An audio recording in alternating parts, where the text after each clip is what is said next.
बच्चों? रोई रोई कर रहे हैं। नानी गई? कोई बात नहीं, फिर आ जाएगी नानी में।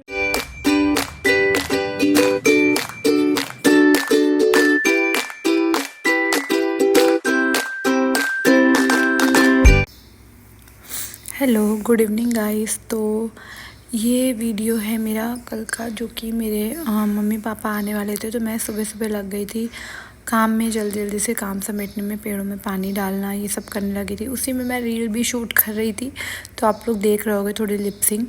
तो अभी गिन्नी सो रही थी, बट मेरे हस्बैंड जा चुके थे जॉब के लिए, उनको लंच वगैरह बना के दे दिया था। फिर मैं लग गई पौधे में पानी डालने के लिए। तो मैं पौधों में पानी डाल रही थी। जो भी मेरे पास 2-3 पौधे, मैं उनकी केयर जितनी कर पाती हूँ, मैंने उतने ही पौधे रखे हुए हैं अभी। बट हाँ, मैंने सोचा हुआ है कि आगे मैं थोड़ा बाहर का जो एरिया है वहाँ पे मैं थोड़े प्लांट्स लगाऊंगी जो इम्पोर्टेंट है, मतलब ज़रूरी हैं, लाइक मीठी नीम और ऐसे ही कुछ भी, मतलब जो मतलब घर के यूज़ में भी आ जाए। तो मैंने सोचा है, बट देखिए किस दिन लगाती हूँ। फिर मैं उसके बाद जब ये सब काम हो गया मेरा सारा, तो मैं नहा धो के फ़ोन पे बात करके कि क्या खाना पीना है। तो उन लोगों ने बोला कि वो लोग पकौड़े खाएंगे। तो मैंने सोचा क्यों ना आज एयर फ्रायर में बनाया जाए प्याज के पकौड़े। तो मैं यहाँ प्याज काटने लग गई, और देखिएगा आप लोग कि प्याज काटते काटते मेरी आंखों में खूब आंसू आ रहे थे, और मैं उसमें बीच में मुस्कुराने लगी। मैं ये सोचने लगी कि वो कहते हैं ना कि अगर प्याज काटते वक्त लगे आँखों में, तो इसका मतलब कि आपकी सास आपको बहुत प्यार करती हैं। तो वही सोच के मैं हंस रही थी, मुझे हंसी आ रही थी।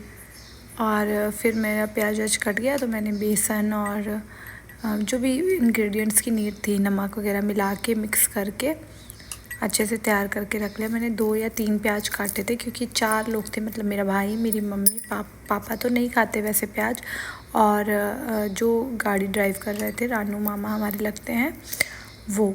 तो इतने लोग थे, तो उन सब के लिए बनाना था। बट पापा मेरे प्याज खाते नहीं, तो मैंने उनके लिए आलू के स्लाइसेस बना के रख लिए थे, जो कि मैं वीडियो में आपको शो नहीं कर पाई हूँ, क्योंकि मुझे गिन्नी को भी देखना था। तो बीच बीच में बहुत डिस्टर्ब कर रही थी।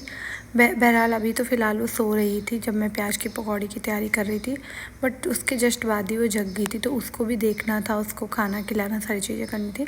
फिर मैं यहाँ पे प्याज, ये रेडी हो गया मेरा मिक्सचर, तो मैं चली गई थी उसके बाद एयर फ्रायर में लगाने के लिए। तो मैंने तेल हल्का सा लगा लिया था, और फिर मैंने देखिए पकौड़े के शेप में इसको यहाँ पर ऐसे रख लिया अच्छे से।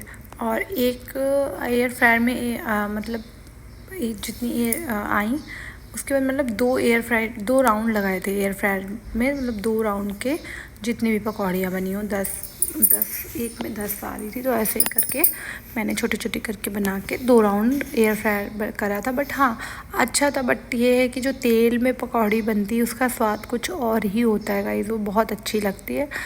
मतलब कुछ भी हो, मुझे वही पसंद आती है। मुझे एयर फ्रायर के पनीर के पकौड़े तो बहुत अच्छे लगते हैं, बट प्याज की पकौड़ी में मुझे उतना मज़ा नहीं आया था, सच बताऊं तो। और मैंने इसके पहले भी एक बार ट्राई करा, मुझे उतनी अच्छी नहीं लगी थी।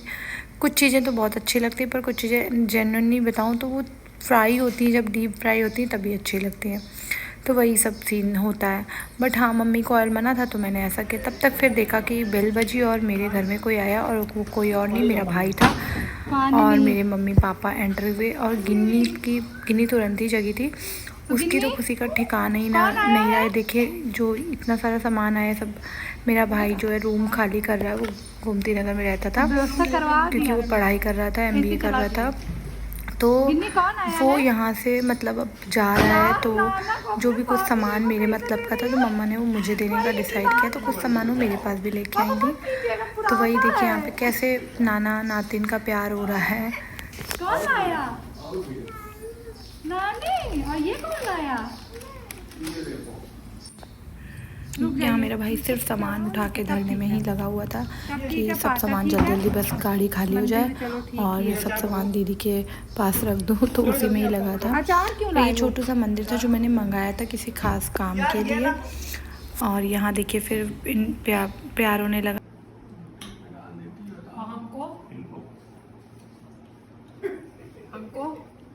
हमको मेरा भाई यहाँ पे अपनी शक्ल छुपा रहा है, वो नहीं आना चाहता था बट मैं फिर भी उसको ज़बरदस्ती दिखाने में लगी हुई थी। इधर मम्मी और पापा दोनों बाबू से यानी कि गिन्नी से पुच्ची पुच्ची खेल रहे थे। उसको भी बहुत अच्छा लग रहा था, बहुत खुश हो गए थे। जब कोई भी मेरे घर आता है कोई भी तो बहुत खुश हो जाती है। और यहाँ तो बात नाना नानी की है, हर बच्चे को नाना नानी कितना प्यारे होते हैं और नाना नानी को अपनी नातिन। फिर मैंने गिन्नी के लिए दाल चावल दिया ताकि मम्मी उसको खिला दें, बट वो थोड़े नखड़े कर रही थी। बट एंड मम्मी ने उसे खिलाया। तब तक मैं चाय वाय बनाने में लग गई। मैंने पहले आते ही कि उनको लस्सी वगैरह दे दिया था, जो मैंने इस वीडियो में शूट नहीं किया है।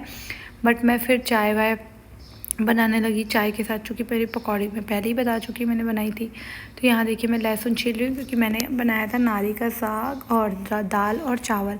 तो मम्मी का खाना खाने का तो मूड नहीं था वो, बट मैंने थोड़ा एक्स्ट्रा बनाया था। तो नारी का साग उनके लिए तुरंत ही छौंका था, गरम बना हुआ था बट उसमें लहसुन डाल के मैंने तड़का लगाया। और नारी का साग चावल और रोटी, चावल और दाल मैंने उनको फटाक से उनकी प्लेट लगा दी ताकि वो भी खा लें, उनको भूख लगी होगी तो। क्योंकि मम्मी को तो अपनी डाइट चार्ट के हिसाब से ही सब कुछ खाना पड़ता है, वो बीमार हुई हैं जब से। तो मैं वही तड़का वड़का लगा के उनका प्लेट लगाने लग गई। और एक तरफ मेरी चढ़ी थी चाय मेरी छन गई और मैं फटाफट चाय पकौड़े दे के आई। उधर मम्मी का खाना लगा दिया। सब कुछ मैंने दनादन कर लिया। काम तो बहुत हो जाता है जब कोई भी आता है, और ख़ासकर अगर आपके मम्मी पापा या सास ससुर आ जाएँ तो आप भी सोचते हो कि अच्छा से अच्छा बना खिला दो। आप जो भी आपको अच्छा आता हो आप बना दो, जो भी आपको मतलब जो भी अच्छे से आता हो। तो वही यहाँ मैं वही सब करने में देखिए चली गई और मैं सब चाय वगैरह सर्व कर दिया। फिर वो लोग निकल गए। थोड़ा सा रोना धोना हो गया था तो मैंने वो शूट नहीं किया। बाबू भी बहुत रो रही थी, आप देख सकते हो। यहाँ से मेरा ब्लॉग होता है एंड